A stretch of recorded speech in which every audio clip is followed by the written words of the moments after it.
This does not mean that the WNBPA is striking. This does not mean that the players currently are striking. This just means that the players have approved, if and when it does become necessary, that the WNBA players need to strike, or the Players Association needs to strike, that they have approved that they will when it's necessary. Let's remember that the current negotiations have been extended until January 9th. So they do have some time to get this worked out. This does not mean that a strike is inevitable, Fitz, but what it does mean is that the WNBA players are prepared to strike. They're ready to strike if it does get to this point. So my question for you is, Fitzy, what does this mean for you as we kind of navigate the WNBA CBA negotiations? What does this tell you about where we are? The players are galvanized.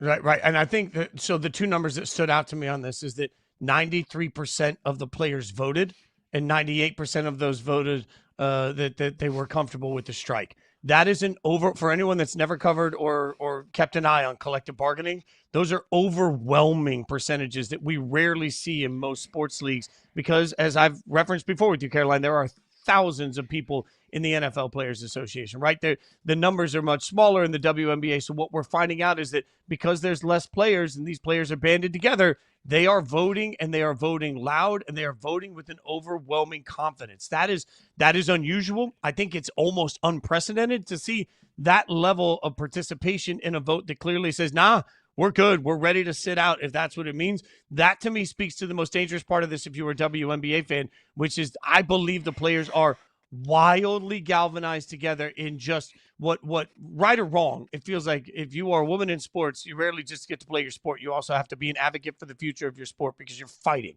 from the day you get in to do this professionally. I think we get the note here from the WNBA PA, the WNBPA, I should say, that they are ready for a fight and they are ready to stand together for the future of the game. 1000%. This is the most galvanized I have ever seen a professional sports league and its individual players.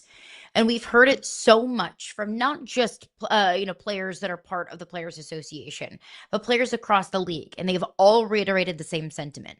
This is the most pivotal moment in the history of the WNBA. And it is. We've never seen more eyeballs on the sport. We've never seen more investment into the sport. We have never seen more money in the sport. We have never seen the level of popularity that the WNBA is currently experiencing.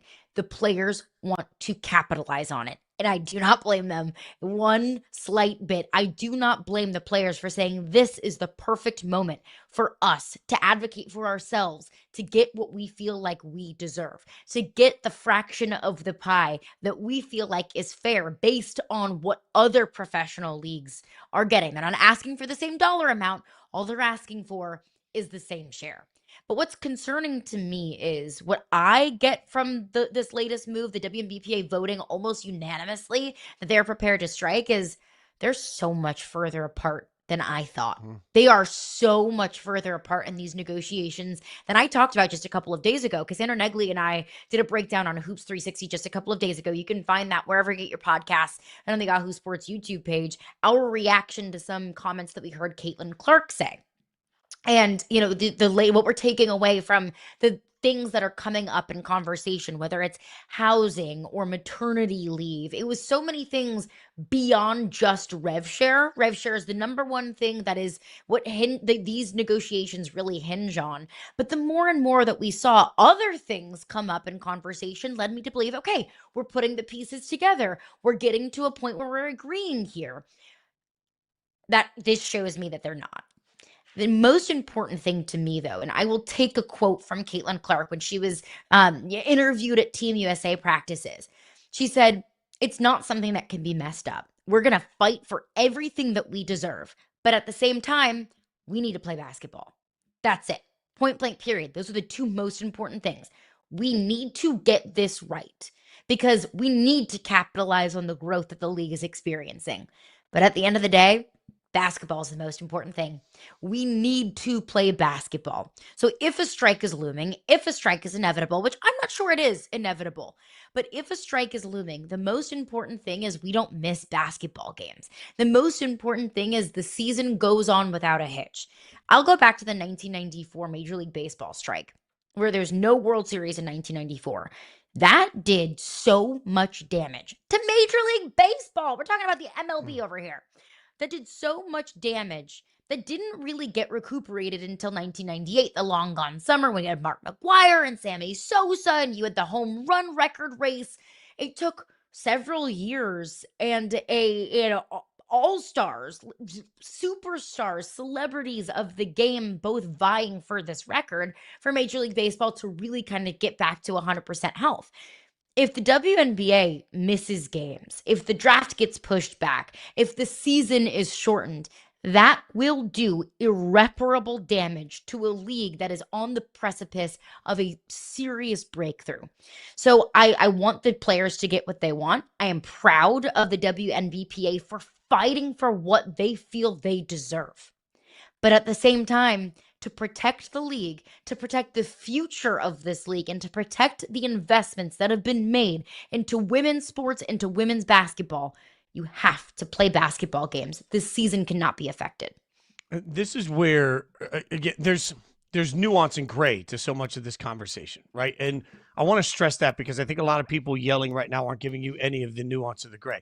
Part of what's difficult here, because everything you just said is so wildly true, what's difficult are the people that with a very, very loud voice that are ready to say the worst things possible that don't care about the sport. Like the disingenuous voices are a real factor. And you don't want them to be like, I don't deal in shoulds. I deal in actualities. Like for me as a person, I look at some accepted inevitabilities and just say, okay, right or wrong. I don't really care whether that inevitability is right or wrong. It's simply something we're going to have to deal with.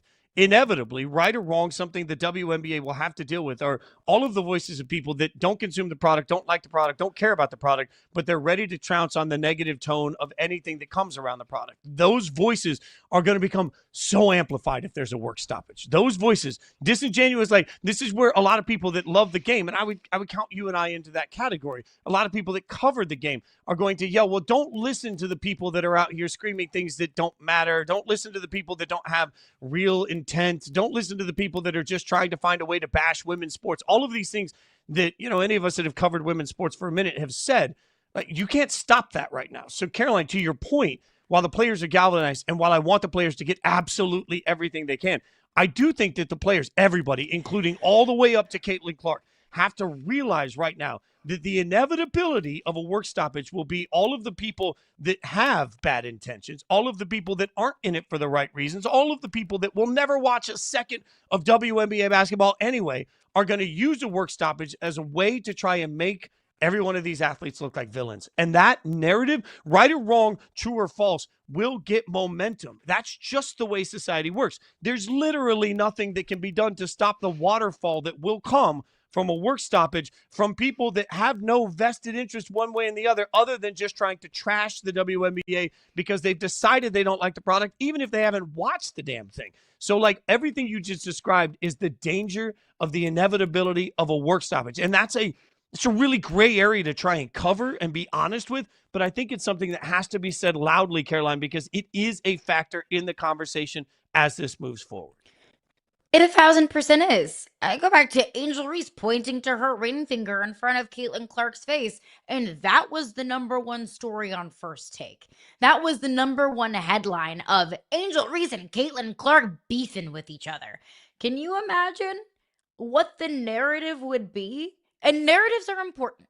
Okay, we can dismiss them all they want. Narratives and conversation are important when it comes to the court of public opinion.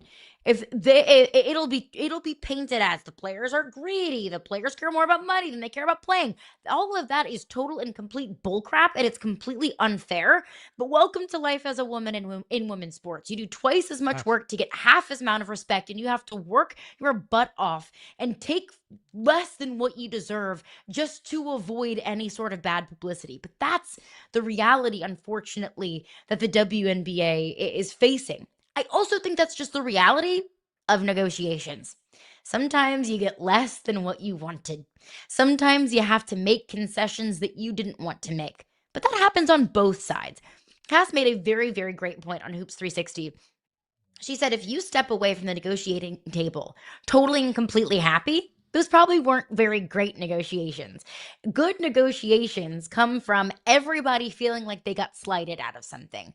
But that's compromise. That's negotiating. The league needs a little bit of give and take. And the league also is looking out for the well-being of the WNBA, not just the individual players, but the league as a whole. If you're making all of these promises to the players and things that the players want, they feel that they deserve, well, how good is that for the financial health of the league long term?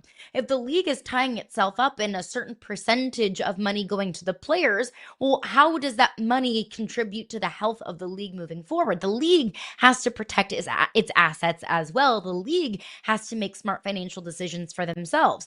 So even if the players step away from the negotiating table feeling they got less than they initially wanted, that might be what it has to take for these negotiations to happen. Not everybody can get everything that they want. And of course, the WNBPA is playing hardball, knowing how important the WNBA knows it is in order to get these negotiations done and to continue the season and the calendar as follows. Everything you just said, though, about the league, I would also say respectfully about Caitlin Clark in this situation. Like you mentioned her statement of like, hey, we need to fight for everything, but we have to play basketball. I think Caitlin's done a really nice job so far of staying as neutral in all of this as she can, backing her teammates, but also making sure that she keeps everything in her life sort of as straight and narrow as possible. It goes back to the old Michael Jordan when he says Republicans buy shoes too, right? Like there's this moment of we don't want athletes to take sides where they don't have to take sides because we don't want to see them alienate an audience that would support them. Caitlin is in a very difficult and interesting situation because there is no voice more powerful in the WNBA than Caitlin Clark. There are very few voices in all of sports that carry more equity to the brand of the sport that they play than Caitlin Clark. The problem is so much of that voice is built on the money she makes in endorsements and on the money that she makes as being Caitlin Clark, not just the WNBA player, but Caitlin Clark, the sports personality, that she's got to walk a very fine line. I am genuinely interested to see if she can go through this entire process walking that fine line. Can she stay unscathed? Because in many sports you can. In many sports, the biggest star of your sport can sort of hide behind being neutral on as much as possible because there are so many other athletes within the sport that are lifting the voice up of everybody, and you can be one of many. In the W, there's one of one when it comes to Caitlin Clark. Can she make it through this entire negotiation process without truly coming out and taking a wildly harsh stance, a know my worth sort of line in the sand, we won't, I won't, they won't stance? If she can do that, kudos to her. But man, all of this gets more difficult for her as it goes on. And I'm not trying to put her in a situation where she has to save the league. I don't think that's fair. But I think inevitably you look at the biggest stars and you say to the biggest stars, hey, you got the most to gain and the most to lose, and your voice has the most weight. What are you going to do with it? It will be interesting to see how Caitlin plays that game. And Caitlin doesn't want to be in the spotlight. Like that's not her personality. All of the spotlight May not have a that she choice has, here, though. I know, but I'm saying like all the spotlight she has been given to her because of who she is as a player. She doesn't want to be the kind of person that everybody goes to of, Caitlin, what do you think of the negotiations? She doesn't want to be the kind of person that makes some sort of bold headline kind of statement surrounding the CBA. She's been in the league for 2 years.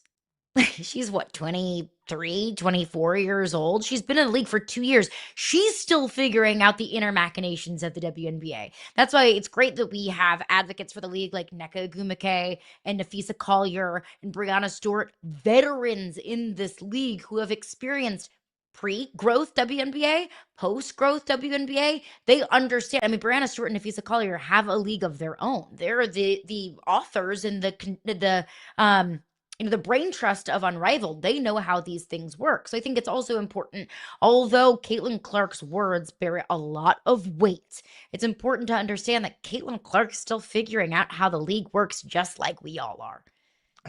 You are correct. But if every other athlete you just mentioned, some of whom I'm friends with, came together and made a massive statement about the WNBA, it would get covered by ESPN and by Yahoo Sports and places like that. If Caitlin Clark came out and made a massive statement, it's the headline on TMZ. And that's just a different level of popularity that comes with it. We'll keep you updated as we get more information on this. The story's not going anywhere, and we're just hoping that they find a quick resolution that ends up being right for everybody.